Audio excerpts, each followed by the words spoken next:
Ayan guys, itong shopping mall na to, napakakilalang nga. Ang daming mura at saka maraming mga tao dito. Crowded kasi to kahit weekdays.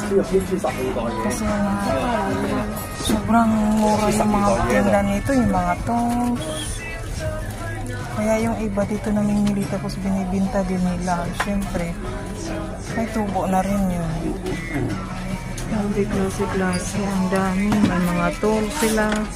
May mga grocery. Yung mga ganito mga tools o para construction. Ang mura. I-compare mo doon sa mga ibang tindahan. May mga bags pa sila. Tapos may nabili akong sombrero. Mura lang. Klase-klase.